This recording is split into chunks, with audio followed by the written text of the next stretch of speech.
அன்னை தமிழை வணங்கி, ஐயன் திருவள்ளுவரை வணங்கி, சங்கத்தமிழ் இலக்கிய பூங்காவிலிருந்து சிவகாமி சண்முக சுந்தரம் கூறும் தமிழ் வணக்கம். சங்கத்தமிழ் இலக்கிய பூங்காவின் செயலராம் பாவேந்தரை தொழுது அதன் ஒருங்கிணைப்பாளராம் நீலகண்ட ஐயா அவர்களை வணங்குகின்றேன். பாரதி 100 தொடர் நிகழ்வில் இன்றைக்கு ஒரு சிறப்பானதொரு கருத்தரங்கம் நடந்தேறவிருக்கிறது. தொடர் கருத்தரங்க உரையில் இப்பொழுது வாழ்நாள் சாதனையாளர் திருக்குறள் செல்வி திருமதி ஈரோடு இரா ராஜாமணி அம்மையாரின் பயணம் தொடங்கி இருக்கிறது. பாரதியோடு ஒரு பயணம் என்று தினமும் ஒரு பயணமாக நாம் ஆரம்பித்திருக்கின்றோம். நேற்றைக்கு முதல் பயணமாக பாரதியின் இளமை கால வாழ்வை பற்றி தெரிந்து கொண்டோம். இன்று அதன் தொடர்ச்சியாக பயணம் 2 பாரதியை இதழாளராக காண்போம். அதை பற்றி உரையாற்றுவதற்காக ராஜாமணி அம்மையார் அவர்களை அழைக்கின்றேன். பாருங்கள் அம்மா. உலகெங்கும் வாழும் தமிழ் நெஞ்சங்களுக்கு என்னுடைய வணக்கங்கள். சங்கத்தமிழ் இலக்கிய பூங்காவின் தலைவராம் வள்ளுவரை தொழுது செயலராம் பாவேந்தரை வணங்கி இன்றைய நிகழ்வுக்கு வந்திருக்கக்கூடிய அத்துணை நல்ல உள்ளங்களுக்கும் என்னை வரவேற்ற திருக்குறள் தொண்டர் திருமதி சிவகாமி அம்மையாருக்கும் என்னுடைய வணக்கங்களை கூறி இன்றைய உரைக்குள் செல்கிறோம். பாரதியுடன் ஒரு நடைப்பயணம் என்ற ஒரு தொடர் நிகழ்விலே இன்றைக்கு பயணம் 2வதாக பாரதியினுடைய இதழ் பணி, அரசியல் நுழைவு ஆகியவற்றை நாம் காண இருக்கிறோம். மதுரையிலே சேதுபதி உயர்நிலைப் பள்ளியிலே அவர் பணியாற்றிய பிறகு அவர் சென்னைக்கு வருகிறார். மதுரைக்கு திரு ஜி. சுப்பிரமணியம் என்பவர் ஒரு மாநாட்டிற்காக, ஒரு சொற்பொழிவுக்காக அங்கே வந்திருக்கிறார். அந்த நேரத்திலே பாரதியாரை அங்கிருப்பவர்கள் அவருக்கு அறிமுகப்படுத்துகிறார்கள். அவருடைய ஆங்கில புலமை, வடமொழி புலமை, ஹிந்தி புலமை என்ற பன்னோக்கு மொழி புலமையை பற்றி கூறியும் அவருடைய உலக ஞானத்தை பற்றியும் அவருக்கு எடுத்துரைக்கிறார்கள். அந்த நேரத்திலே பாரதியாருக்கும் ஒரு எண்ணம் இருந்தது. உயர்நிலை பள்ளியிலே அவர் பணியாற்றிய பொழுது அவருக்கு 17,500 ரூபாய் சம்பளமாக, ஊதியமாக கொடுக்கப்பட்டது. வேறு ஒரு தொழிலை நாம் பார்த்து கொள்ளலாமோ என்ற ஒரு எண்ணம் அவருக்கு, அவருடைய எண்ணத்திலே இருந்த காரணத்தினால் அவரும் தன்னுடைய உறவினரான சென்னையிலே அதாவது பேராசிரியராக கல்லூரியிலே பணியாற்றி கொண்டிருந்தவரிடம் கூட அவர் எடுத்துரைக்கிறார். அங்கிருப்பவர்களும் ஜி. சுப்பிரமணிய ஐயரிடம் பாரதியை நன்கு அறிமுகப்படுத்துகிறார்கள். ஜி. சுப்பிரமணிய ஐயரும் பாரதியாரினுடைய திறனையும் பெருமையும் கேட்டு அவரை சென்னைக்கு அழைக்கிறார். சுதேசமித்திரனுடைய ஆசிரியராக ஜி. சுப்பிரமணிய ஐயர் இருந்தார். அந்த சுதேசமித்திரன் இதழ்தான் முதலாக நம்முடைய தமிழகத்திலே ஒரு விடுதலைக்காக ஒரு தேசிய ஒரு செய்தித்தாளாக அப்பொழுது வெளிவந்து கொண்டிருந்தது. 1889 அந்த செய்தித்தாளானது வெளிவந்து கொண்டிருந்தது. அதிலே பாரதியை அவர் மொழிபெயர்ப்பாளராக சில பணிகளுக்காக அமர்த்திக் கொள்கிறேன் என்றுதான் அழைத்திருந்தார். அவரும் சரி என்று ஒப்புக்கொண்டு சென்னைக்கு அவர் மட்டும் முதலிலே செல்கிறார். அங்கே அவருக்கு கொடுக்கப்பட்ட வேலை, வெளிநாடுகளிலிருந்து வந்திருக்கக்கூடிய ஆங்கில இதழ்களிலே இருக்கக்கூடியவற்றை தமிழ் படுத்தி எழுதுவது, அதாவது மொழிபெயர்ப்பாளர் பணியாகவும், மற்றும் சிலவற்றை ஜி. சுப்பிரமணிய ஐயர் சொல்லும் பொழுது இதை வேண்டாம் இது வேண்டும் என்று ஓட்டி வெட்டிக்கூடிய அந்த செயல்களிலும் அவர் முதலாக ஈடுபடுகிறார். பிறகுதான் அவருடைய திறனை கண்டு அவருக்கு துணை ஆசிரியராக, உதவி ஆசிரியராக அதிலே பணி கொடுக்கிறார்கள். அப்பொழுது அவருக்கு 40 ரூபாய் ஊதியமாக அளிக்கப்படுகிறது. எனவே பாரதிக்கு இந்த உலக விடயங்கள், இந்த செய்தி இவற்றையெல்லாம் படிப்பதிலும் அதை எழுதுவதிலும் மிகுந்த ஆர்வம் இருந்த காரணத்தினாலே அவர் அந்த பணியை மிக திறமையாக செய்து வருகிறார். இவ்வாறு இருக்கும் பொழுது ஜி. சுப்பிரமணிய ஐயர் இவரை ஒரு மாநாட்டிற்காக அழைத்துச் செல்கிறார். வாரணாசியிலே 1905ஆம் ஆண்டு காங்கிரஸ் மாநாடு ஒன்று நடக்கிறது. அந்த மாநாட்டிற்கு இவரை அழைத்துச் செல்கிறார். அதுதான் இவருக்கு ஒரு அரசியல் திருப்பத்தை தந்தது என்று கூட நாம் எடுத்துக்கொள்ளலாம். அதற்கு முன்னால் அவர் இலக்கிய பணிகளிலும் ஆசிரியராகவும் தான் மதுரையிலும் எட்டயபுரத்திலுமே பணியாற்றி கொண்டிருந்தவர். இப்பொழுது இந்த செய்தித்தாள் பணியிலே வரும் பொழுது, பிறகு அதிலிருந்து அவர் இந்த காங்கிரஸ் மாநாட்டுக்கு செல்லும் பொழுதுதான் முழுமையாக அவர் அரசியலிலே ஈடுபடக்கூடிய ஒரு நிகழ்வை நாம் காண்கிறோம். அந்த மாநாட்டிலே நடந்த கருத்துகளையும் அங்கே முன்மொழியப்பட்ட தீர்மானங்களை எல்லாம் இவர் உள்ளே நன்றாக உள்வாங்கிக் கொள்கிறார். சில நேரங்களிலே சுதேசமித்திரன் பத்திரிகையிலே இவருடைய கட்டுரைகள் வெளிவந்தன, கவிதைகளும் அதிலே வெளிவந்திருக்கின்றன. இவ்வாறாக நிகழ்வுகள் செல்லும் பொழுது மேலும் ஒரு மாநாடாக கொல்கத்தாவிலே அதை தொடர்ந்து ஒரு மாநாடு வருகிறது. அதற்கும் பாரதி முன்னின்று செல்கிறான்.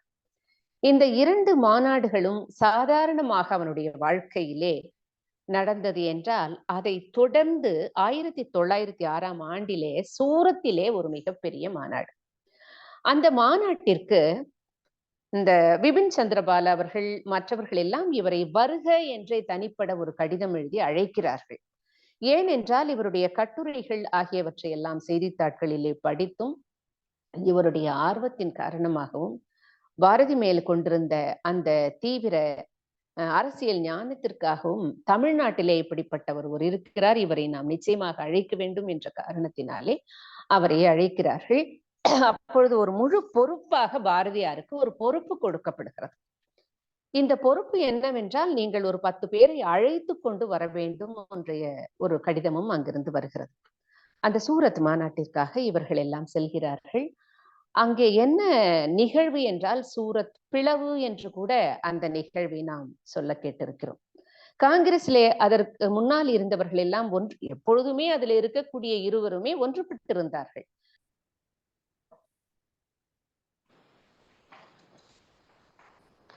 சூரத் மாநாடு என்பது காங்கிரஸிலே, அந்த காங்கிரஸ் மாநாடுகளிலே, அந்த இந்திய தேசிய காங்கிரஸிலே ஒரு முக்கியமான ஒரு நிகழ்வாக நாம் காண்கிறோம். அதிலே தீவிரவாதிகள், மிதவாதிகள் என்று காங்கிரஸிலே இருவேறு வகையானவர்கள் பிளவுபட்டதாக அந்த மாநாட்டிலே நாம் காண்கிறோம். தீவிரவாதிகள் என்பவர்கள் ஆங்கிலேயனுக்கு எக்காரணம் கொண்டும் ஒத்துழைக்க கூடாது, அவன் செய்யக்கூடிய செயல்களை அனைத்தும் நம்மால் முடிந்தவரை எதிர்த்து செயல்பட வேண்டும் என்ற ஒரு அமைப்பிலே அவர்கள் இருக்கிறார்கள். அதற்கு முன்னாலே கோபாலகிருஷ்ண கோகலேவும் பாலகங்காதர திலகரும் இணைந்துதான் அந்த காங்கிரஸில் ஒற்றுமையாக பணியாற்றி கொண்டிருந்தார்கள். அப்பொழுது அங்கே இருக்கக்கூடியவர்களிலே சிலர் மிதவாதிகள் என்போர் ஒரு அன்பான முறையிலே, ஒரு அறவழியிலே அதை அணைத்து செல்ல வேண்டும் என்றெல்லாம் கூறுகிறார்கள். அந்த மாநாட்டிற்காகத்தான் பாரதியாரை அவர் அழைக்கிறார்கள், 10 பேரை கூட்டிக் கொண்டு வர வேண்டும் என்று. அப்பொழுது பாரதியார், வ.உ.சி. அவர்கள், சுப்பிரமணிய சிவா இவர்கள் எல்லாம் மற்றவர்களுடன் செல்கிறார். இங்கே நாம் பாரதியாருடன் வ.உ.சி. கைகோர்த்த ஒரு நிகழ்வையும் நாம் காண வேண்டும். வ.உ.சி. எப்படி தூத்துக்குடியிலும் திருநெல்வேலி போன்ற மாவட்டங்களிலே ஒரு மிகச்சிறந்த ஒரு அரசியல்வாதியாக, ஒரு காங்கிரஸ் மீது பற்றுள்ள ஒரு தலைவனாக அவர் திகழ்ந்து கொண்டிருக்கிறார். அவர் பாரதியாரை பற்றியும் கேள்விப்படுகிறார். பாரதியாரை சந்திப்பதற்காக அவர் இங்கே சென்னைக்கு வரும் பொழுது முதலாக வ.உ.சி. அவர்களுடைய அந்த இந்தியா என்ற பத்திரிகையினுடைய அலுவலகத்திற்கு வருகிறார்கள். அது சுதேசமித்திரன் என்ற இதழிலே அவர் பணியாற்றி கொண்டிருந்த பொழுது இந்தியா என்ற ஒரு பத்திரிகையும் தொடங்கப்படுகிறது சில நண்பர்களால். அது கூட மண்டையம் ஸ்ரீனிவாசன் என்பவருடைய தலைமையிலே அந்த பத்திரிகையை தொடங்குகிறார்களாம். அதற்கு நீங்கள் வாருங்கள் என்று அவர்கள் அழைப்பு விடுத்த பொழுது பாரதியாரும் சரி என்கிறார். அந்த சுதேசமித்திரனுடைய தலைவரும், பாரதி, நீங்கள் அதிலே தலைவராக, ஆசிரியராக பணியாற்றுங்கள், சுதேசமித்திரனிலே நீங்கள் துணை ஆசிரியராக பணியாற்றுங்கள். ஏனென்றால் உங்களுடைய அந்த வீரமான, அந்த கோப கனலான, சீற்றமான எழுத்துகளுக்கு இந்தியா பத்திரிகை மிக சிறந்ததாக இருக்கும், அதிலே நீங்கள் தொடர்ந்து பணியாற்றுங்கள் என்று கூறினாராம். அவ்வாறாக அந்த காலகட்டங்களிலே இருவேறு பத்திரிகைகளிலே கூட அவர் பணியாற்றி இருக்கிறார். இருவேறு என்பதை விட இன்று 5-6 கூட சொல்கிறேன். இந்த நிகழ்விலே இந்தியா பத்திரிகையிலும் அவர் பணியாற்றி கொண்டிருக்கிறார் ஆசிரியராக. என்னும் பொழுது வ.உ.சி அவர்கள் அங்கே வந்து அவரை முதலாக பார்க்க இருக்கிறார். வ.உ.சி அவர்கள் அந்த அலுவலகத்திற்கு கீழே இருந்து, நான் தூத்துக்குடியிலிருந்து வந்திருக்கிறேன், திருவாளர் பாரதியாரை பார்க்க வேண்டும் என்று சொல்லும் பொழுது, அந்த பத்திரிகையினுடைய பதிப்பாளர், அங்கே இருக்கக்கூடியவர், தலைவர் சத்தமாக பேசுகிறாராம். பாரதி, உங்கள் ஊரிலிருந்து, தூத்துக்குடியிலிருந்து ஒருவர் வந்திருக்கிறார் என்ற உடனே பாரதி சரி என்று இறங்கி வருகிறான். அப்பொழுது வ.உ.சி அவர்கள் எழுதிய அந்த எழுத்துகள் நம்மை பாரதியினுடைய தோற்றத்தை அப்படியே கண்முன் கொண்டு வந்து நிறுத்துகின்றன. முண்டாசை கட்டிக்கொண்டு வீரமாக இதோ வருகிறேன் என்று அந்த படிக்கட்டுகளிலே அவர் இறங்கி வரும் பொழுது, நான் வ.உ.சி உலகநாதன் அவர்களுடைய பிள்ளை என்று இவர் தன்னை அறிமுகப்படுத்திக் கொள்கிறார். அவரும், அப்படியா, வாருங்கள், உங்களுடைய அப்பாவும் என்னுடைய அப்பாவும் நண்பர்கள், நிறைய உங்களுடைய அப்பா உங்களை பற்றி பேசியதை நான் கேட்டிருக்கிறேன், வாருங்கள் சிதம்பரம் பிள்ளை என்று, அதாவது மிஸ்டர் சிதம்பரம் பிள்ளை என்று இவ்வாறெல்லாம் அழைக்கிறார். அப்பொழுது வ.உ.சியும் பாரதியாரும் கைகோர்த்து கொண்டு நண்பர்களாக இருக்கும் பொழுது, அவர்கள் எல்லாம் சில நேரங்களிலே, மாலை நேரங்களிலே, இன்றைக்கு இருக்கக்கூடிய அந்த மெரினா கடற்கரை இருக்கிறது அல்லவா சென்னையிலே, அந்த மெரினா கடற்கரை பகுதியில அமர்ந்து கொண்டு பேசுவார்களாம், நிறைய பேசுவார்களாம். பாரதி வந்து ஒரு எரிமலை போல அவனுடைய பேச்சுகள் அமைந்திருக்கும் என்று வ.உ.சி கூறுகிறார். அந்த நேரத்திலே அவன் பேசக்கூடிய அந்த செயல்களிலே, நான் ஒரு மின்மினி பூச்சியாகத்தான் இந்த இடத்திலே இருக்கிறேன், என்னுடைய வார்த்தைகள் மின்மினி பூச்சிகளை போல ஒலிக்கின்றன, ஆனால் பாரதியினுடைய பேச்சோ ஒரு எரிமலையாக விடுகிறது என்று அந்த காலகட்ட கம்பனையும் இளங்கோவையும் இவர்களுடைய இலக்கியங்களை எல்லாம் அவர்கள் ஆராய்ந்து பேசிக் கொண்டிருக்கிறார்கள். அப்படி ஒரு நாள் பேசும் பொழுது, அவர்கள் பாரதி பேசத் தொடங்கும் பொழுது அங்கே இருக்கக்கூடிய அந்த விளக்குகள் எல்லாம் பளிச்சென்று இருக்கின்றனவா. ஏனென்றால் மாலை நேரத்திலே அந்த கடற்கரை ஓரத்திலே அவர்கள் பேசிக் கொண்டிருக்கிறார்கள். அப்பொழுது சொல்லுகிறார், நான் பேசியது மின்மினி பூச்சி, பாரதி பேசியதோ எரிமலை பேச்சு என்ற உடனே, ஆமாம் ஆமாம், திருவிளக்குகள் கூட என்னுடைய பேச்சை கேட்டு எரிமலையாக வெடித்து இங்கே சிதறி இருக்கின்றன என்று ஒரு எப்பொழுதுமே அவர் சிலேடையாக பேசுவதை போல பேசினாராம். இவ்வாறு பேசும் பொழுது இவர்கள் அந்த 30 பேரை திரட்டி கொண்டு அந்த சூரத் மாநாட்டிற்காக செல்ல வேண்டும் என்று எத்தனிடுகிறார்கள். அப்பொழுது சுப்பிரமணிய சிவாவும் அவர்களுடன் கலந்து கொள்கிறார். இவர்கள் எல்லாம் அந்த சூரத் மாநாட்டிலே செல்லும் பொழுது, திலகரை தன்னுடைய அரசியல் குருவாக அவர் ஏற்கிறார். திலகருடைய ஒரு அந்த கொள்கைகளில் ஈர்க்கப்பட்டு இவர்கள் செல்கிறார்கள். அந்த இடத்திலே 2 நாட்கள் மாநாடுகள் நடக்கின்றன. கோபாலகிருஷ்ண கோகலே அவர்கள் எல்லாம் பேசுகிறார்கள். மற்றவர்கள் திலகரை பேசவே கூடாது என்று தடுக்கிறார்கள். அவ்வாறு பேசவே கூடாது என்று தடுக்கும் பொழுதும் பாலகங்காதர திலகர் அங்கே இருக்கக்கூடிய ஒலிவாங்கியை வைத்துக் கொண்டு பேச அந்த மேடைக்கு வருகிறார். அவர் பேச நிற்கும் பொழுது கீழே இருந்து இந்த நாற்காலிகளும் பலவித பொருட்களும் கற்களும் அவர் மீது வீசப்படுகின்றனவா. அவ்வாறு வீசும் பொழுது எங்கோ ஒரு இடத்திலே அமர்ந்திருந்த அந்த பாரதி ஒரே ஓட்டமாக மேடையிலே நின்று அங்கே அவனுக்கு குறுக்கே நின்று கொண்டு, என்னுடைய குருநாதர் மீது எந்த அடியும் விழக்கூடாது, அதை எனக்கே விழுந்தாலும் தவறில்லை என்று அங்கே தடுத்து நிறுத்தியதாக ஒரு நிகழ்வை நாம் காண்கிறோம். இவ்வாறு பாலகங்காதர திலகர் மீது அவர் பெருமதிப்பு கொண்டிருந்ததாக நாம் பார்க்கிறோம். அந்த கூட்டத்திலே ஒரு முடிவு செய்யப்படுகிறது. தெற்கு பகுதியில் இருக்கக்கூடிய தமிழ்நாட்டினுடைய இந்த தீவிரவாத இந்த காங்கிரசினுடைய செயலாளராக யாரை நிறுத்துவது என்னும் போது பாரதியார் சொல்கிறார், வ.உ.சியை நிற்க வைக்க வேண்டும், வ.உ.சி தான் இதற்கு சரியான தலைவர் என்று அவரை அங்கே முன்மொழிந்து வ.உ.சி அவர்களை இங்கே நிறுத்துகிறார்கள். இவ்வாறாக அவர் சுதேசமித்திர நிலையம், இந்தியா போன்ற இதழ்களிலும் பணியாற்றிய பொழுது வ.உ.சிக்கும் அவருக்கும் இருந்த தொடர்பை நாம் காண்கிறோம். பல்வேறு இது ஒரு தனியான ஒரு தலைப்பிலே கூட நாம் பேசலாம். பாரதியாரும் வ.உ.சியும் என்ற ஒரு நட்பு இதிலும் அரசியல் எண்ணங்களிலும் அவருடைய சிந்தனைகளிலும் இருவருடைய கருத்தோட்டமும் எவ்வாறு இணைந்து சென்றது என்பது இந்திய தேசிய இந்த சுதந்திர விடுதலை போரிலே ஒரு மிக முக்கியமான பங்கு. அதை நாம் தனியாக கூட ஒரு தலைப்பிட்டு பேசலாம். அப்படி இருவரும் இணைந்து செயலாற்றி இருக்கிறார்கள். அந்த தன்னலமற்ற தியாகிகள் அவர்கள்.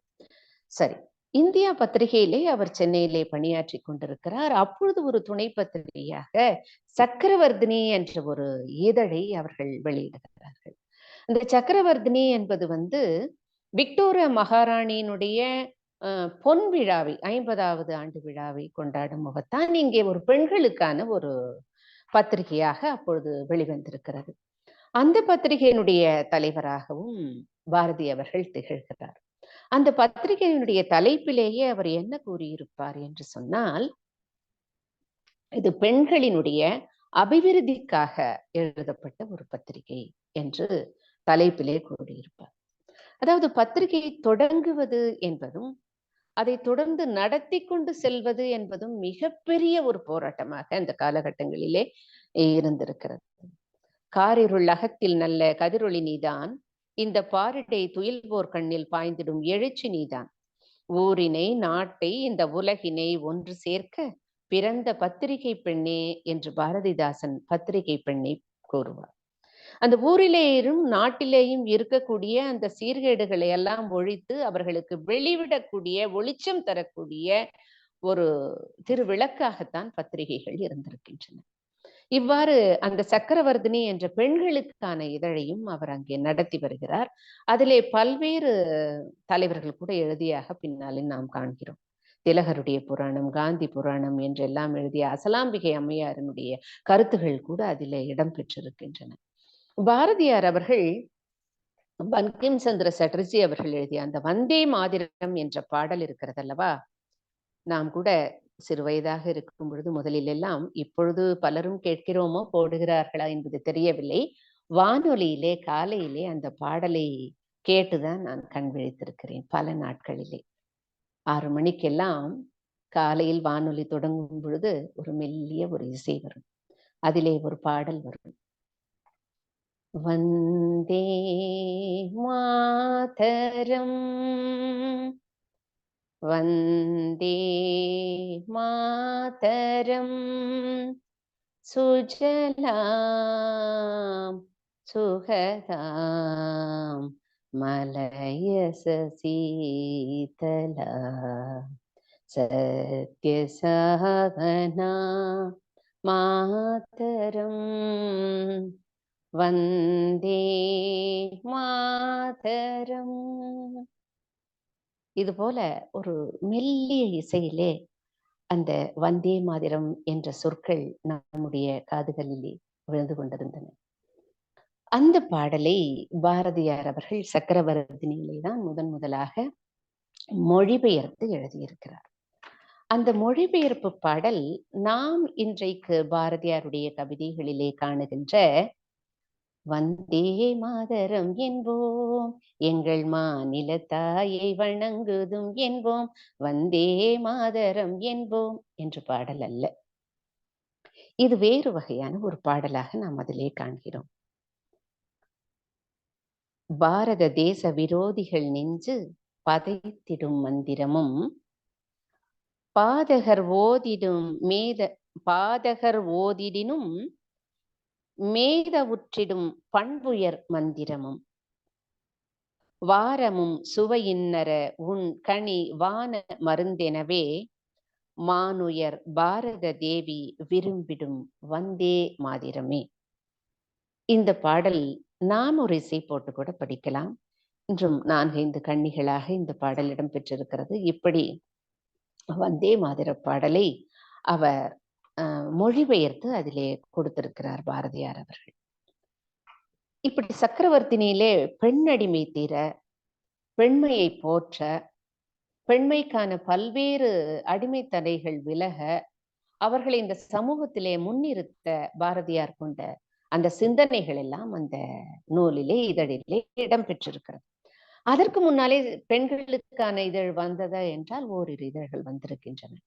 அதிலே கூட பாரதியார் சொல்கிறார், பெண்களினுடைய துயரங்களை தீர்ப்பதற்காக பெருங்கப்பல்கள் வந்து கடலிலே அவர் துயர் தீர்க்க வரும் பொழுது ஒரு சிறிய ஓடமாக என்னுடைய இந்த இதழும் இங்கே வருகிறது என்று குறிப்பிடுகிறார். அப்படி பெண்களினுடைய முன்னேற்றத்திற்காக எழுதப்பட்டதுதான் இந்த சக்கரவர்த்தினி என்ற இதழ். இதிலே சில காலங்களிலே அவர் என்ன எழுதுகிறார் என்றால், விவேகானந்தரை பற்றியும் அவருடைய துறவரம் பற்றியும் எழுதியிருக்கிறார். பிறகு பௌத்தரை பற்றிய அந்த கருத்துகள் அவருடைய துறவரம் பற்றியும் புத்தருடைய எல்லாம் எழுதி கொண்டு வரும் பொழுது வாசகர் பகுதியும் என்று ஒன்று வைத்திருக்கிறார். அந்த வாசகர் பகுதியில ஒரு பெண்மணி அவர்கள் என்ன எழுதுகிறார்களாம், பெண்களினுடைய அபிவிருத்திக்காக எழுதப்பட்டது தொடங்கப்படுகிறது என்ற இந்த நூலிலே மற்றவர்களுடைய விவேகானந்தருடைய துறவரமும் புத்தருடைய துறவரமும் தான் எங்களுக்கு தெரிகிறது என்று ஒரு என்ன சொல்லுவோம், ஒரு நையாண்டியாக கருத்து எழுதியிருக்கார். அதை கேட்ட உடனே பாரதியாருக்கு, அதை படித்த உடனே தாம் செய்வது எவ்வளவு பெரிய ஒரு, அதாவது பிழை என்று சொல்வதற்கில்லை, இன்னும் நாம் திருத்திக் கொள்ள வேண்டும் என்ற எண்ணத்திலே அடுத்து அதற்கு ஒரு பதில் எழுதுகிறாம். ஆமாம், பொறுத்தருள்க, நாங்கள் அடுத்த பகுதிகளிலிருந்து நிறைய நாங்கள் பெண்களுக்கு உண்டானதை எழுதுகிறோம் என்றெல்லாம் பெண்களுக்கான வெண்பாக்கள் போன்றவற்றை எல்லாம் அதிலே எழுதுகிறார். மேலும் விஜயா என்ற ஒரு பத்திரிகை இருக்கிறது, கர்மயோகி என்ற ஒரு பத்திரிகை இருக்கிறது, இந்தியா என்ற பத்திரிகை இருக்கிறது. மேலும் இந்த காலகட்டங்களிலே பாலபாரதி என்ற ஒரு பத்திரிகையும் கூட அவர்கள் மொழிபெயர்ப்பு பகுதியாக வெளிநாடுகளில் இருந்து வரக்கூடிய அந்த யங் இந்தியா என்ற பத்திரிகையினுடைய தமிழாக்கமாக இவர் மொழிபெயர்த்து எழுதுகிறார் என்று பார்க்கிறோம். அந்த 1904 1906 வரை பாரதியாரனுடைய அந்த சென்னை வாழ்க்கையிலே சுமார் 5 பத்திரிகைகளுக்கு, 5 இதழ்களுக்கு அவர் பணியாற்றி இருக்கிறார். ஒரு பொறுப்பிலே இருந்து பணியாற்றி இருக்கிறார் என்று நாம் பார்க்கிறோம். அவ்வளவு சுறுசுறுப்பு மிக்கவராக இருக்கிறார். எப்பொழுதுமே தன்னுடைய தவறை ஏற்றுக்கொள்ளக்கூடியவர் பாரதியார். தனக்கு சரி என்றால் சரி என்றுதான் வாதிடுவார். அவருடைய கட்டுரைகள் பலவற்றிலே, இன்னும் நான் கட்டுரை பகுதிக்கே போகவில்லை, கட்டுரை பகுதியிலே பலவற்றிலே நாம் காணும் பொழுது காந்தியடிகளுடைய கொள்கைகள் சிலவற்றை அவருக்கு பிடிக்கவில்லை என்றால் பிடிக்கவில்லை என்று கூட அவர் எழுதியிருக்கிறார். இந்த பெண் அடிமைத்தனத்திற்காக சில கருத்துக்களை நாம் பார்க்கிறோம். இவ்வாறு இருக்கும் பொழுது ஒரு முறை அந்த சென்னையிலே லால் மோகன் என்பவர் ஒரு தலைமை தாங்கி ஒரு சொற்பொழிவிற்காக வருகிறார். அவர் பேச்சை கேட்டு அவருடைய அந்த வங்க மொழி, அவர் வங்க மொழியிலே பேசக்கூடியவர், அந்த வங்க மொழியை மொழிபெயர்த்து தன்னுடைய பத்திரிகையில எழுத வேண்டும் என்று சுதேசமித்திரன் ஆசிரியர் கேட்டுக்கொள்கிறார். அதற்காக அந்த மாநாட்டை சென்று பார்க்கிறார். அவருடைய பேச்சுகளை எல்லாம் கேட்டு அதிலிருந்து அவர்கள் குறிப்பெடுத்து கொண்டு வந்து அதை மொழிபெயர்க்கிறார். அந்த மொழிபெயர்க்கும் பொழுது மற்றவர்கள் என்ன செய்வார்கள், மொழிபெயர்க்கிறோம், அவர் என்ன சொன்னாரோ அதை மொழிபெயர்த்து விட்டு அத்தோடு மொழிபெயர்ப்பாளர் சி சுப்பிரமணியன் என்றெல்லாம் எழுதி கொள்வார்கள். ஆனால் இவர் என்ன செய்கிறார், அவர் பேசிய அத்தனை பேச்சுகளையும் எழுதிவிட்டு இதில் எனக்கு உடன்பாடில்லை என்று ஒரு கருத்துக்களை அங்கே முன்மொழிகிறார். அது என்ன என்றால், 1888 நான் அரசியலிருந்து விலகிவிட்டேன், நான் தவோ நிலையிலே இருந்தேன், அப்பொழுதுதான் எனக்கு அறிவு அதிகமாக வந்தது, அந்த அறிவின் காரணமாக இப்பொழுது நான் மறுபடியும் இணைந்து கொள்கிறேன், இப்பொழுது அரசியலிலே இணைந்து இந்திய தேசிய விடுதலைக்காக பாடுபடுகிறேன் என்ற கருத்துக்களை அவர் பேசியிருக்கிறார். இது பாரதிக்கு உடன்படாத ஒரு கருத்தாக தெரிகிறது. ஒரு செயலிலே இருக்க வேண்டுமானால் அந்த செயலிலே இயங்கிக் கொண்டிருக்க வேண்டும். அந்த செயலில் இருந்து ஒதுங்கி நின்று இயங்காமல் இருக்கும் பொழுது எப்படி அறிவு வரும்? எனவே இயக்கம் தான் அறிவிற்கு காரணம். அவ்வாறு இயங்காமல் இவர் தனியாக இருக்கும் பொழுது இவருக்கு அறிவு வந்துவிட்டது என்று கூறுகிறார். இது தவறு, இதை ஏற்காதீர்கள், இதை நான் ஏற்றுக்கொள்ள மாட்டேன் என்று எழுதி இது மொழிபெயர்ப்பாளரினுடைய பின்குறிப்பு என்றும் எழுதிவிடுகிறார். இவ்வாறெல்லாம் தனக்கு சரி என்பதை எழுதுகிறார், தனக்கு தவறு என்பதை தவறு என்று சுட்டிக்காட்டி எழுதியிருக்கிறார். இவருடைய கட்டுரைகளிலே, கவிதைகளிலே பலவற்றிலும் இவர் இவ்வாறுதான் எழுதுகிறார் பாரதியார். இவ்வாறாக அந்த சுதேசமித்திரன் பத்திரிகையிலே இருந்து விலகி என்று சொல்வதற்கில்லை, அவர் விலகவில்லை, அதிலும் பணியாற்றுகிறார், இந்தியா பத்திரிகையிலும் பணியாற்றுகிறார். சில நேரங்களிலே அந்த இந்தியா பத்திரிகை பின்னாளிலே அது அதற்கு எதற்காக மூடப்படுகிறது என்ற ஒரு காரணத்தையும் நாம் இங்கே காணலாம். அந்த நேரங்களிலே இந்த விபின் சந்திரபாலர் என்பவர்கள் எல்லாம் புரட்சி செய்கிறார்கள், அவர்களை கைது செய்து விடுகிறார்கள். அந்த கைது செய்யக்கூடிய அந்த நடவடிக்கைகள் அந்த இங்கே இருக்கக்கூடிய பாரதி போன்றவர்கள், வ.உ.சி போன்றவர்கள், சுப்பிரமணிய சிவா போன்றவர்களுக்கெல்லாம் அது ஒரு பேரிடியாக அமைகிறது. பிறகு அதற்காக கூக்குரல் இடுகிறார்கள். அவர் உலகம், அந்த இந்தியா முழுவதுமே ஒரு காலகட்டங்களிலிருந்து ஒரு சில நாட்களுக்குள் அவர் விடுதலை ஆகிறார். அந்த விடுதலையான நாளைத்தான் கொண்டாடுகிறார்கள் இவர்கள். அந்த விடுதலையான நாளை கொண்டாடும் பொழுது சென்னையிலே கடற்கரையிலே பாரதியார் அதற்கு தலைமை தாங்கி மிக ஒரு பெரிய கூட்டம் நடத்துகிறார். சுமார் 20,000 பேர் கலந்து கொண்டார்கள் என்கிறார். இதே கூட்டத்தை தான் அங்கே திருநெல்வேலியிலே வ.உ.சி. அவர்கள் நடத்துகிறார். அங்கே 1000த்திற்கும் மேற்பட்டவர்கள் 10,000த்திற்கும் மேற்பட்டவர்கள் வந்து கலந்து கொள்கிறார்கள். ஆனால் அதற்கு முன்னால் இவர்கள் இந்த கூட்டம் நடத்தவே கூடாது என்ற அந்த திருநெல்வேலியில இருக்கக்கூடிய அந்த ஆங்கில ஆளுநர்கள் அதை தடுக்க பார்க்கிறார்கள். பல விதங்களில் அவர்களுக்கு இடையூறுகள் தருகிறார்கள். ஆனாலும் வ.உ.சி. அவர்களும் அதை விடாமல் நடத்துகிறார். நாம் நினைத்து கொண்டிருக்கிறோம் வ.உ.சி. அவர்கள் கப்பல் ஓட்டியதற்காகத்தான் ஆங்கிலேயன் அவரை கைது செய்தான் என்று. ஆனால் அந்த காரணத்தினால் அவனால் கைது செய்ய முடியவில்லை. அவன் கைது செய்த காரணம் இதுதான். அங்கே திருநெல்வேலியிலே அவர் நடத்திய அந்த மிகப்பெரிய விடுதலை நாள் விழாவிற்காக கூட்டம் சேர்க்கப்பட்டது. அதை தடுப்பதற்காகத்தான் அங்கே பல்வேறு மக்களுக்கும் இடைஞ்சல் கொடுத்து சுப்பிரமணிய சிவாவையும் வ.உ.சி. அவர்களையும் கைது செய்கிறது அந்த அரசு. அந்த அரசினுடைய துணை ஆளுநராக இருந்தவர் தான் அந்த ஆஷ்துரை என்பவர். அதற்கு முன்னால் வேறொருவர் தான் இருக்கிறார் அந்த பதவி. அப்பொழுது வ.உ.சி.யை கைது செய்து பிறகு அவர்களை ஜாமீனில விட்டு வெறும் தீர்ப்பு சொல்லும் பொழுதுதான் வ.உ.சி.க்கு 2 ஆயுள் தண்டனை, 2 முறை ஒரு ஆயுள் தண்டனையை அனுபவித்து முடித்த பிறகு மற்றொரு ஆயுள் தண்டனையை அவர் அனுபவிக்க வேண்டும் என்று அங்கே தீர்ப்பு வருகிறது. அங்கே பல மக்களை அவர்கள் சுடும் பொழுது 4-5 பேர் இறந்து விடுகிறார்கள். பாரதியார் கூட அந்த இடத்திலே சென்று பார்த்துவிட்டு, பாவிகளே பாவிகளே, யார் இருந்தான் என்று கேட்டால் கூட ஒருவனும் பதில் சொல்ல மாட்டேன் என்கிறான். பத்திரிகையாளரோ அவன் ஓரத்திலே நின்று கொண்டிருக்கிறான். காவல்துறையோ இப்படி மோசமாக நடந்து கொண்டிருக்கிறது என்றெல்லாம் மிக எழுச்சியாக எழுதியதாக நாம் சில பத்திரிகைகளிலே பார்க்கிறோம்.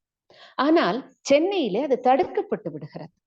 இங்கே அது போல பாரதியாரை அவர்கள் சிறைச்சாலைக்கு கொண்டு செல்லவில்லை, கைது செய்யவில்லை. ஆனால் அங்கேதான் கைது செய்கிறார்கள் சுப்பிரமணிய சிவாவையும் வ.உ.சி.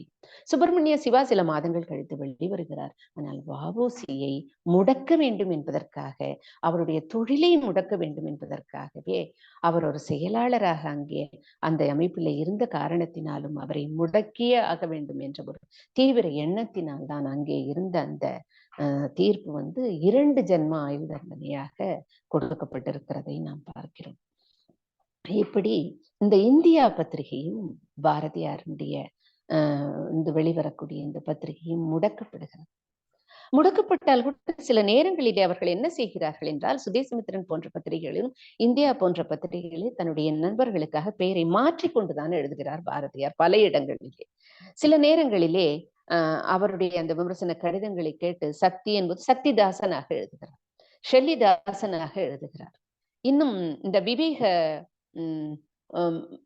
வேதாந்தியாக சில நேரங்களிலே எழுதுகிறார். சுவாமி அபேதானந்தா என்ற பெயர்களில் எல்லாம் எழுதுகிறார். இப்படியெல்லாம் பல்வேறு புனை பெயர்களிலே அவர் மாற்றி மாற்றி மாற்றி எழுதி கொண்டிருக்கிறார் என்பதை நாம் பார்க்கிறோம். இப்பொழுது இந்த காலகட்டங்களிலே தான் அந்த பத்திரிகையை முடக்க இருக்கிறார்கள். அப்பொழுது சுதேசமித்திரனுடைய ஆசிரியருக்கு கூட சில காலங்களிலே உடல்நிலை சரியில்லாமல் போகிறது, தொழுநோய் வந்து விடுகிறதாம் அவருக்கு. அதனால் அவர் கஸ்தூரி ரங்கசாமி ஐயருக்கு அந்த இதழை விற்று விடுகிறார். இந்த காலகட்டத்திலே பாரதியாரை கைது செய்து விடுவார்கள். பாரதியார் சில நூல்களுக்கு ஆசிரியராக இருந்து எழுதி கொண்டிருக்கிறார். பெண்ணடிமை தீர சமூக சிந்தனைகளுக்கு எழுதி கொண்டிருக்கிறார். வெளிநாட்டிலிருந்து வரக்கூடிய அந்த காமன்வீல் என்ற நூலிலே அந்த செய்தித்தாளை மொழிபெயர்த்து இங்கே எழுதி கொண்டிருக்கிறார். யங் இந்தியா என்ற ஒரு பத்திரிகையை தமிழிலே மொழிபெயர்த்து எழுதி கொண்டிருக்கிறார். தென்னாப்பிரிக்காவில் இருக்கக்கூடிய இந்த காமன்வெல்த் பத்திரிகையிலே காந்தியடிகள் பேசிய அந்த உரைகள், அவருடைய கருத்துக்களை எல்லாம் இவர்கள் மொழிபெயர்த்து எழுதுகிறார்.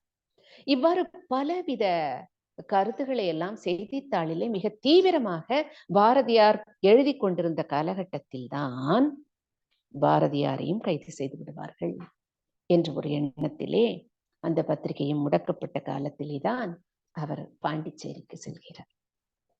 இங்கே அவருக்கு சுதேசமித்திரன் இதழிலே 40 ரூபாய் வருமானம் என்று தொடக்கத்தில் இருந்தாலும் கூட பல்வேறு செயல்பணிகளின் காரணமாக அவருக்கு வருமானம் வந்து கொண்டிருந்தது. ஆனால் இதையெல்லாம் முடித்துவிட்டு அவர் பாண்டிச்சேரிக்கு பறந்து விடுகிறார். காரணம் பயந்து அல்ல, பயந்து அல்ல. சிலர் சொல்வார்கள் பயந்து பாரதியார் பாண்டிச்சேரி சென்று விட்டார் என்கிறார்கள். ஆனால் பயந்து அல்ல, 4 பத்திரிகைகள், இந்த செய்தித்தாட்கள் தான் மக்களுக்கு விழிப்புணர்வை கொண்டு சேர்ப்பன. ஐயாவுக்கு தெரியும், அந்த காலகட்டத்திலே கூட குஜிலி இலக்கியம் ஒன்று இலக்கியத்தை நாம் பார்க்கிறோம். நான் கேள்விப்பட்டிருக்கிறேன், குஜிலி இலக்கியங்கள் என்பார்களாம். குஜிலி இலக்கியம் என்றால் என்னன்னா, ஒரு ஒரு தாள், ஒரு 2-3 பக்கம் இருக்கக்கூடிய தாள்கள், மாலை நேரங்களிலே அங்கே அந்த பாரிஸ் கார்னர் என்று சொல்கிறோம் அல்லவா, அந்த பகுதிகளில் எல்லாம் இரவு நேரங்களில் அந்த விளக்கு வைக்கும் நேரத்தில் நின்று கொண்டு அந்த செய்திகளை எல்லாம் அதிலே பதிப்பித்து, சில கவிதைகளை எல்லாம் பதிப்பித்து மக்களுக்கு உடனே கொண்டு சென்று கொடுத்து விடுவார்களாம். அவ்வாறு அதை அவர்கள் பார்த்து படிக்கும் பொழுது அந்த ஒரு 10 நிமிடம், அரை மணி நேரம், அவ்வளவுதான். யாரிடம் எது போய் சென்று சேருகிறது என்று யாருக்குமே தெரியாதாம். அப்படி மக்களிடம் விழிப்புணர்ச்சி கொண்டு சேர்ப்பதற்காக சில இலக்கியங்கள், பத்திரிகை என்றால் இன்றைக்கு போல மிகப்பெரிய அளவிலே 4-5 பக்கங்கள், 12 பக்கங்கள் அந்த விளம்பரங்கள் எல்லாம் ஓஹோ என்று போட்டு ஒருவரையே புகழ்ந்து வரக்கூடிய பத்திரிகைகளாகவே இல்லை. சமூகத்திலே மக்களுக்கு எது தேவை என்ற விழிப்புணர்ச்சியை மட்டும் தூண்டக்கூடிய பாடல்களாக, உதாரணமாக நாம் இந்த கரும்பு தோட்டத்திலே என்ற பாடல்கள் எல்லாம் இருக்கிறது அல்லவா, அதுபோல சுரதா அவர்கள் எழுதிய பாடல்கள் கூட அவ்வாறு எல்லாம் வந்திருக்கின்றன. இவற்றை எல்லாம் கூட நாம் இந்த குஜிலி இலக்கியம் என்று சொல்லி கேள்விப்பட்டிருக்கிறேன். நோட்டீஸ் அப்படின்னு சொல்றோம் இல்லையா, அந்த மாதிரியான இதில். அப்பொழுது இப்படி பத்திரிகைகள் தான் அந்த காலகட்டத்திலே விழிப்புணர்ச்சியை அதிகமாக கொள்ளச் செய்தன மக்களிடம் என்று பார்க்கிறோம். ஒரு மேடையிலே பேசும் பொழுது கூட முதலாக பாரதியார் பேச நின்றால் அவர் செந்தமிழ் பாருக்குள்ளே நல்ல நாடு என்று பாடிவிட்டு ஜெயமுண்டு பயமில்லை என்ற பாடலை எல்லாம் பாடிவிட்டுத்தான் தொடங்குவாராம். மற்றவர்களும் அவ்வாறு பாரதியாருடைய பாடல்களை பாடிவிட்டுத்தான் சொற்பொழிவு ஆற்றியிருக்கிறார்கள். இப்படி மக்களினுடைய இந்த எண்ணங்களிலே விடுதலை உணர்ச்சியையும் இந்த செய்தித்தாட்கள் ஊட்டி இருக்கின்றன. அப்பொழுது செய்தித்தாட்களை எல்லாம் முடக்கிவிட்டால் மக்களுக்கு எந்த செய்தியும் போய் சேராது. இது ஒரு வகையாக அவர்கள் கையாண்டிருக்கிறார்கள். அந்த நேரத்தில் தான் பாரதியார் புதுவைக்கு செல்கிறார். அங்கிருந்து எப்படியாவது இந்த இதழ்களை நாம் நடத்த வேண்டும் என்ற ஒரு எண்ணத்திலே அங்கு போகிறார். சில மாதங்கள் கழித்து இந்தியா செய்தித்தாளும் அங்கே அச்சிடப்படுகிறது. நிறைய கர்மயோகி, இன்னும் ஞான ஒளி என்ற போல பத்திரிகைகளும், விஜயா என்ற அந்த செய்தித்தாளும் அங்கே இருந்துதான் அவர் இந்த உலகிற்கு நிறைய அனுப்பியிருக்கிறார் என்று பார்க்கிறோம். அங்கே பாஞ்சாலி சபதம், குயில் பாட்டு, கண்ணன் பாட்டு போன்றவை எல்லாம் வெளிவந்திருக்கின்றன. அங்கிருந்தே சுதேசமித்திரனுக்கு கூட அவர் எழுதுகிறார். இப்படி சென்னையிலிருந்து பாரதி என்ற அந்த நெருப்பு பாண்டிச்சேரிக்கும் தொற்றிக்கொள்கிறது. பாண்டிச்சேரியிலிருந்து அவர் என்ன இலக்கியங்களை படைத்தார், எவ்வாறு அவருடைய வாழ்க்கை நிலை இருந்தது என்றெல்லாம் அடுத்து வரக்கூடிய நம்முடைய கருத்தரங்கிலே நாம் பார்க்கலாம்.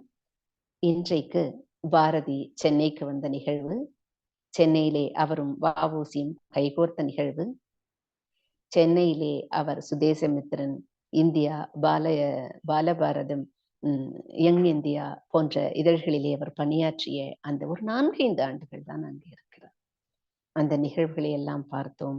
இதை தொடர்ந்து பாண்டிச்சேரியில் பாரதி என்ற ஒரு பயணத்திலே நாளைக்கு நாம் பாண்டிச்சேரிக்கு செல்லவிருக்கிறோம். இன்றைக்கு பாரதியினுடைய இதழாளர் பணி பாதியிலே தான் இருக்கிறது, நாளைக்கும் தொடரும் என்று கூறிக்கொண்டு எனக்கு வாய்ப்பளித்தமை இந்த சங்கத்தமிழ் இலக்கிய பூங்காவிற்கு என்னுடைய நன்றியையும் வாழ்த்துகளையும் வணக்கங்களையும் தெரிவித்துக் கொள்கிறேன். நன்றி ஐயா. சிறப்புங்கம்மா, சிறப்பான உரை வழங்கினீர்கள். நேற்று எட்டயபுரத்திலிருந்து சென்னை வரை வந்தோம். இன்று சென்னையிலிருந்து புதுவைக்கு அழைத்து சென்றிருக்கிறீர்கள். சுகமானதொரு பயணமாகவே இருக்கிறது. இன்றைக்கு சூரத் மாநாடு பற்றி சொன்னீர்கள். வ.உ.சியின் நினைவு தினமான இன்று பாரதியின் வ.உ.சிக்கும் இடையேயான நிகழ்வுகளை பற்றி கேட்டது மிகவும் ஆனந்தமாக இருக்கிறது. அதில் நான் மின்மினியை பூச்சியை போன்றவன், பாரதியினுடைய பேச்சு எரிமலையை போன்றது என்று சொன்ன கருத்துக்கள் எல்லாம் அருமையாக இருந்ததம்மா. ஒரு கதை சொல்வதை போல அருமையாக சொல்கிறீர்கள். கேட்பதற்கு சுவாரஸ்யமாக இருக்கிறது. பயணத்தின் 2வது நாள் அருமையாக முடிந்தது. இன்னும் அடுத்து புதுவையில் தொடர்ந்து உங்களோடு பயணிக்க இருக்கின்றோம். நன்றி அம்மா. இப்பொழுது நமது ஒருங்கிணைப்பாளர் நீலகண்ட தமிழன் ஐயா அவர்கள் அவருடைய கருத்துக்களை வழங்குவார். வாருங்கள் ஐயா. மிகச்சிறப்பாக பாரதியாருடைய வாழ்க்கையில் நடந்த ஒரு பகுதியில் அழகாக எடுத்து சொன்னீர்கள். அஞ்சோது அஞ்சாமை பேதமை என்று சொல்வார்கள். எனவே நம்மை அடக்கி ஆண்டு கொண்டும் நம்மை கொன்று குவித்துக் கொண்டும் நாடு கடத்துகிறேன் என்ற பெயரிலே அந்தமான் சிறையிலே அடைத்து கொண்டும் மக்கள் எல்லாம் துன்புறுத்தி கொண்டிருந்த நேரத்திலே அந்த நாட்டில் நம்முடைய நாட்டை அந்த ஆங்கில ஏகாதிபத்தியத்தை விடுவிக்க வேண்டும் என்கிற ஒரே நோக்கத்தை கொண்டிருந்த பாரதி போன்றவர்கள் புதுவைக்கு சென்றது பயந்து கொண்டு அல்ல என்று கூறினார்கள். உண்மைதான். பயம் என்பது வேறு. பயந்து கொண்டிருந்தால் அவர் எழுதாமல் விட்டுவிட்டிருக்க வேண்டும். பயம் என்பது என்ன? இனிமேல் நம்மை பிரித்து செயல் அடைத்து விடுவார்கள் என்று அவர் எழுதாமல் விட்டு விட்டார் என்று சொன்னால் அது பயந்து கொள்வது. அப்படி அல்ல. இந்த இடத்திலிருந்து வேறொரு இடத்துக்கு சென்று அங்கிருந்து அதே பணியை, சுதந்திர நெருப்பை மூட்டுகிற பணியை செய்கிறார். எண்ணற்ற தலைவர்கள் சிறையில் அடைக்கப்பட்டு விடுகிறார்கள். சிறப்பாக தலைமை தாங்கி நடத்தி கொண்டிருந்த கப்பலோட்டு தமிழன் செக்கிழுத்து செம்மல் வ.உ.சி என்று சொல்லப்படுகிற அவர் சிறையில் அடைக்கப்பட்டு செக்கிழுக்க ஒரு கொடுமையான நிலைமைக்கு தள்ளப்படுகிறார். இப்படிப்பட்ட ஒரு சூழலிலே பாரதி என்ன செய்ய வேண்டும் என்று தெளிவாக முடிவெடுத்து வேறொரு இடத்துக்கு சென்று அங்கிருந்து எழுதுகிறார். அது பயந்து கொண்டு சென்றது அல்ல என்று மிக தெளிவாக, மிக அழகாக, மிக அருமையாக எடுத்துக் கொள்கிறார். நம்மை நோக்கி ஒரு வேல் அம்பு பாய்கிறது என்று சொன்னால் சற்று ஒதுங்குவது பயந்து கொண்டு அல்ல, தற்காத்துக் கொள்வதற்காக. இப்படித்தான் அதை பார்க்க வேண்டும் என்று மிக அழகாக எடுத்துக் கொண்டார்கள். ஏனென்றால் பாரதியின் மீது பொதுவாக இலக்கிய விமர்சகர்கள் வைக்கக்கூடிய ஒரு கருத்துக்கு ஒரு மிகச்சரியான தெளிவான ஒரு சம்மட்டி அடியாக இவருடைய குறை இன்றைக்கு அமைந்திருந்தது. அங்கிருந்துதான் அவர் ஆங்கில ஏகாதிபத்தியத்தை எதிர்த்த பல இதழ்களை, சஞ்சிகளை வெளியிட்டார் என்று குறிப்பிட்டார்கள். ஞானபானுவை பற்றி பேசினார்கள். மிக தெளிவாக பேசியிருக்கிறார். நீங்கள் எல்லாம் இந்த உரையை கேட்டுவிட்டு உங்களுடைய கருத்துக்களை பதிவிட வேண்டும். தொடர்ந்து இந்த நிகழ்ச்சியிலே நாள்தோறும் ஒரு கருத்தரங்கு உரை வழங்கிக் கொண்டிருக்கிறார் திருமதி